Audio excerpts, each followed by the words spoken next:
주식 농부인들 반갑습니다. 추세와 수급에 달인 추수기입니다. 오늘 분석할 종목은 대한항공입니다. 종목 분석에 앞서서 구독, 좋아요, 댓글, 알림 설정까지 해두시면 저희 기를 받아서 주식 투자가 대박 나실 겁니다. 더불어서 종합 진단자를 놓치지 마시고 끝까지 시청하시기 바랍니다.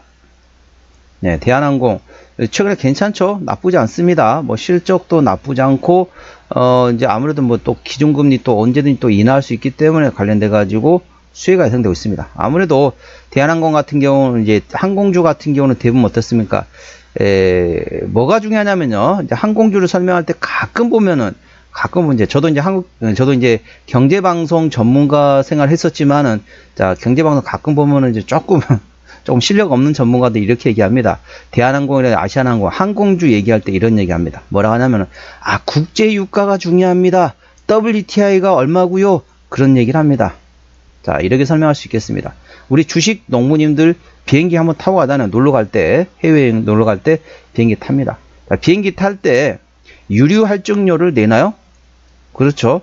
기름값이 오르면 어떻다? 유류 할증료를 그걸 다 부담합니다.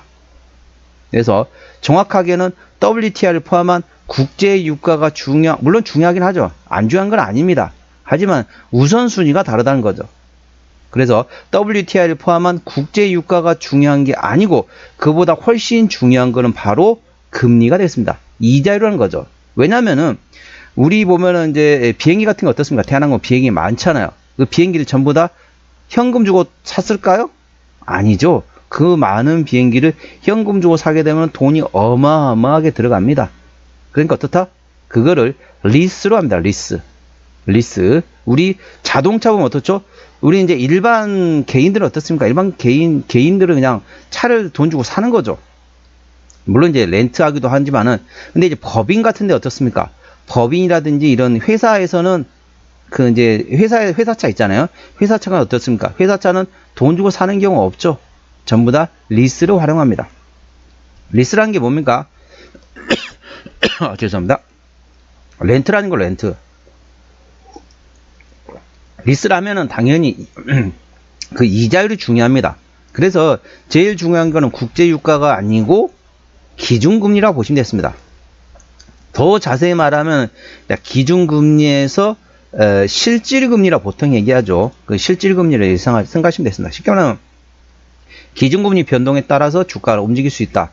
그 점 투자에 참고하십니다. 가끔씩 보면은 국제유가가 중요하다라고 하는 사람도 있는데 물론 국제유가 중요하긴 하지만 순서가 다릅니다. 자, 국제유가는 국제유가 오르면 유류 할증료를 내기 때문에 다 만회가 된다. 그래서 국제유가보다 훨씬 중요한 거는 바로 뭐다? 기준금리 인하다. 기준금리 인상하면 당연히 악재겠죠. 기준금리 인하면 당연히 호재라고 인식되겠습니다. 이 점 투자에 참고해. 정확히 말하면 국채 금리, 국채 수익률 보통 얘기하죠. 우리나라도 뭐 20년 만기, 뭐 10년물, 5년물, 2년물, 6개월물.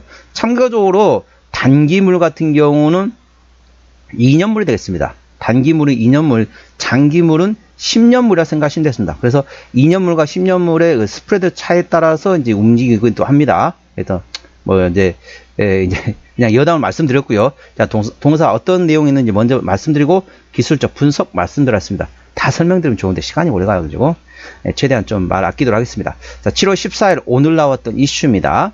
양호한 2분기 실적 달성 속에 하반기 실적 기대감의 상승이란 제목이 됐습니다. 참고적으로 더보기에 해시태그를 보시면서 제 설명을 들으면 조금 더 이해가 빠를 겁니다. 2분기 실적 발표를 했다. 별도 기준 매출액은 3조 9,800억 원대로서 전년 동기 대비 0.93% 감소, 영업이익은 3,990억 원으로서 전년 동기 대비 3.48% 감소했고 순이익은 3,959억 원으로서 전년 동기 대비 13.43% 증가했다. 동사의 2분기 실적은 기대치에 부합했으며 미국 관세 인상 불확실성과 소액 면세제도 폐지 그리고 여행 소비 둔화 등 항공시장을 둘러싼 여러 우려들이 있었지만 작년 역대급 호황과 유사한 수준의 이익을 달성했다. 별도 기준 영업이익은 전년 동기 대비 4% 감소했으며 이는 비수기임에도 1분기보다 14% 증가한 수치이다. 또한 하반기 실적 역시 여러 노이즈들에 흔들리지 않고 높은 시장 기대치를 충족시킬 것으로 전망하고 있다. 이익의 절반 이상을 차지하는 미주 노선의 호황이 지속되고 있는 가운데 지난주 델타항공 주가가 급등했는데 이는 2분기 실적 발표와 함께 하반기에 대한 강한 자신감을 보여줬기 때문이다. 자, 관련돼 가지고 동사가 JV, 그러니까 합작법인 파트너 사이인 동사의 수혜가 주목을 할 필요가 있다. 관련된 모멘텀도 그래서 이제 델타항공 관련된 모멘텀도 같이 체크하셔야 한다. 국제 유가도 물론 중요하지만은 기준금리가 훨씬 중요하고, 그리고 이제 대한항공 가지고 계시거나 혹시 사고 싶다 이러신 분 같은 경우는 델타항공 주가도 같이 참고하시기 바랍니다. 동사 기술적 분석 말씀드렸습니다. 대한항공 주가 보시게 되면 최근에 강하게 상승하고 있죠. 자, 저점 어떻습니까? 저점 계속 끌어올리고 고점 계속 끌어올리고 올리고 그러죠. 자, 상승 눌림목 상승 눌림목 상승, 이런 식으로 N자형 상승 패턴을 그리면서 저점대로 계속 올리고 고점도 계속 끌어올리면서 현재 우상향 채널을 그리고 있습니다. 그래서 이런 종목 가지고 계시다 분들은 당연히 홀딩하겠지만은 대한항공을 가지고 싶고 사고 싶다 이러신 분들은 눌림목 구간을 활용해서 분할로 접근해 볼 만한 2,000점 참고하시고요. 매물대 구간 같은 경우 대략적으로 23,000원에서 24,000원대 구간이기 때문에 혹시 이 부분이 온다 그러면 그때는 조금씩 분할로 접근해 볼 만한 2,000점 참고하시기 바랍니다. 현재 구간 저항대하고 지지대 말씀드렸습니다. 오늘 6%대 상승하면서 26,250원에 마감된 상태입니다. 1차 저항대 27,000원, 그 위에 28,000원과 29,000원, 35,500원이 됐습니다. 35,500원부터는 투자자 심리가 흔들릴 수 있는 구간이기 때문에 5일선 대응하시면 되겠고요. 현재관 지지대 같은 경우는 1차 지지대 25,000원, 그 밑에 24,000원과 22,000원, 2만원 구간이 있다는 점 투자에 참고하시기 바랍니다. 수급 동향 보셨습니다. 외국인 한 달 동안 39만 5천주 샀습니다. 최근에 전반적으로 외국은 순매수, 기관 한 달 동안 183만 4천주 샀는데 역시 기관도 순매수. 현재 동사는 외국인과 기관이 쌍끌이로 매수하고 있다는 점 참고하시고요. 금투, 보험, 투신 순매수하고 있고 연기금은 트레이딩, 사모펀드도 트레이딩하고 있습니다. 동사 같은 경우는 기관이 현대라고 있습니다. 그렇기 때문에 금투, 보험, 투신의 수급 동향 A 주시하시고 연기금과 사모펀드의 수급이 현재 샀다 팔았다 트레이딩해서 순매수로 전환되는지 A 주시하시기 바랍니다. 자, 신용비율이 0.7%대입니다. 이 정도면 양호하다, 안정적이다 라고 말씀드릴 수 있겠고요. 시가총액 9조 7천억 원대이기 때문에 코스피 100위 안에 들어가는 대형주로 인식하시면 되겠습니다. 최대주 지분율은 현재 한진칼에서 30% 지분율을 가지고 있습니다. 책임 경영 확인 차원에서 대형주는 최대 지분이 20% 이상이면 책임 경영하고 있다 보시면 되겠습니다. 국민연금도 9%대 지분율을 가지고 있네요.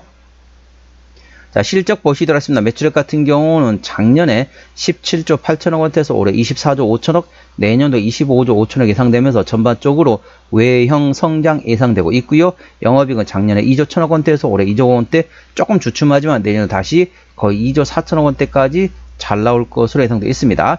당기순이익은 작년보다 올해 좋네요. 장기순이익이 작년에 1조 3,800억 원대에서 올해 1조 4,400억, 내년도 1조 5,600억 예상되고 있습니다. 전반적으로 외형 성장과 더불어서 내실도 키워가는 성장하는 기업이 되겠습니다. 자, 분기 실적 보시도록 하겠습니다. 24년 1분기부터 영업이익 기준입니다. 24년 1분기 영업이 5,300원대, 2분기 4,400원대, 3분기 6,600원대, 4분기 4,400원대 나왔고요. 1분기는 작년에 5,375억 원 대비 올해 4,310억 원 다소 주춤했습니다. 2분기도 조금 주춤했었죠. 아까 제가 설명 다 드렸고요. 3분기 작년에 6,657억 원 대비 올해 7,732억. 3분기 괜찮네요. 4분기 작년 4,641억 원 대비 올해 4,835억 원. 3, 4분기 하반기 때 실적은 작년보다 잘 나올 것으로 예상되어 있습니다. 이 점 투자 참고하시고요. 부채 비율은 320%대, 유보는 460%대이기 때문에 재무적으로는 튼튼하지 않은 상태라 보시면 되겠습니다. 아무래도 리스를 많이 하고 있는 상태라 보시면 되겠고, 부채 같은 경우도 일본 쪽에 부채가 많습니다. 그래서 설명하려면 좀 길어지는데, 다 설명드리면 길어지는데, 아까 기준금리 중요하다겠죠? 그리고 중요한 게 뭐다? 환율이 중요합니다. 환율. 우리가 어떻습니까? 승객은 원화로 주지만은 이걸 리스 비용을 줄 때는 어쩌다? 달러로 주죠. 환율이 중요합니다. 그리고 대한항공 같은 경우는 일본 부채가 많습니다. 그래서 100엔당 원화 이 환율도 A 주십니다. 달러 원 환율과 100엔당 원화 환율을 같이 참고하십니다. 환율과 기준금리를 A 주시하시 바랍니다. 동사의 내년도 예상 영업이익은 9.3%대이기 때문에 일반 제조 평균보다 한 조금 더 좋습니다. 동사의 내년도 예상 EPS는 3,866원, BPS는 34,415원이 되겠습니다. 계산은 쉽게 3,900원 보시라 했습니다. 오늘 자 26,000원대입니다. 현재 PR 6배밖에 안 되는 거죠. 4만원 잡으면 4, 6에 24. PR 6배, 7배밖에 안 된다는 거죠. 적정주가 수준은 PR 15배에서 2,500원이기 때문에 절대적인 저평가가 되겠습니다. 그래서 3,900원 곱하기 15배에서 20배가 적정주가 수준이라는 점 참고하시기 바랍니다. 종합진단 내용입니다. 대한항공 오늘 종가 26,250원에 마감된 상태입니다. 수급조는 기관현대라고 최근에 순매수하고 있습니다. 기관의 평균 매수단가 23,000원대, 평균 매도단가 22,000원대입니다. 기본적 분석상 재무건전성 점수인 부채비율 유보는 1.4배로서 일반적인 노멀 수준이라고 보시면 되겠습니다. 문미터는 양호한 2분기 실적 달성했다. 하반기 실적에 대한 기대감 그리고 미주 노선과 글로벌 노선에 대한 호황이 지속될 것으로 예상되고 있다는 점 투자에 참고하시기 바랍니다. 추세적으로 보시도록 하겠습니다. 차트는 74.6이기 때문에 과열관 들어갔고요. 수급 추세는 60.5이기 때문에 과열관 80까지는 충분히 여력있습니다. 지금 구간보다는 조금 더 눌림목 구간을 신규로 접근하고 싶다. 그러신 분들은 조금 더 눌림목권을 활용하시기 바랍니다. 목표가는 28,000원과 35,500원이고요. 제가 다른 장 때도 말씀드렸죠. 그 구간도 참고하시기 바랍니다. 손절 라인은 24,000원과 22,000원 구간이 되겠습니다. 자, 대한항공 어디서 실적이 나오는지 보시도록 하겠습니다. 자, 매출액 기준입니다. 자, 동사는 항공 운송에서 98% 이상 대부분이라고 보시면 되겠습니다. 그래서 여기에는 이제 항공 운송 중에 여객 운송과 화물 운송이 같이 합해졌다는 점 참고하시기 바랍니다. 예전에 IMF가 아니죠. 코로나19 팬데믹 당시에 화물 운송으로 전 세계에서 거의 유일하게 흑자가 나왔던 기업이 동사였습니다. 아무래도 이제 반도체 같은 게 항공으로 많이 실어 나르잖아요. 배로 나를 수는 없으니까. 반도체는 어떻습니까? 뭐 한 달, 두 달 사이로 확 바뀌잖아요. 그러니까 어떻습니까? 배로 나를 수는 없습니다. 당연히 비행기로 나르기 때문에 관련되고 화물 운송이 그때 괜찮았었습니다. 참고하시고 자본금 변동액 보시도록 하겠습니다. 동사 같은 경우는 마지막 12전환이 2022년도네요. 올해가 2025년도니까 매물은 다 소화되었다라고 보시면 되겠고 아까 보셨던 것처럼 재무적 튼튼하지 않은 상태이기 때문에 추가적인 유상자 가능성은 열려 있다는 점 참고하시기 바랍니다. 관계사 및 연결된 회사 같은 경우는 이제 동사 자회사 편입이 된 아시아나 항공이 있죠. 그리고 나머지 에어부산을 포함한 이제 저가 항공사 등등이 있습니다. 에어서울도 있고요. 한국공항도 있고 상당히 많은 자회사 관련된 여러 가지 사업을 하고 있는 자회사도 있다는 점 투자에 참고 호텔 숙박을 포함해 가지고 상당히 많은 자회사가 있네요. 자, 오늘은 대한항공 종목 진단했습니다. 구독, 좋아요, 댓글, 알림 설정까지 해두시면 저희 기운을 받아서 주식 투자가 대박 나실 겁니다. 더불어서 많은 관심과 격려 부탁드립니다. 이상 추세와 수급의 달인 추수기였습니다. 감사합니다.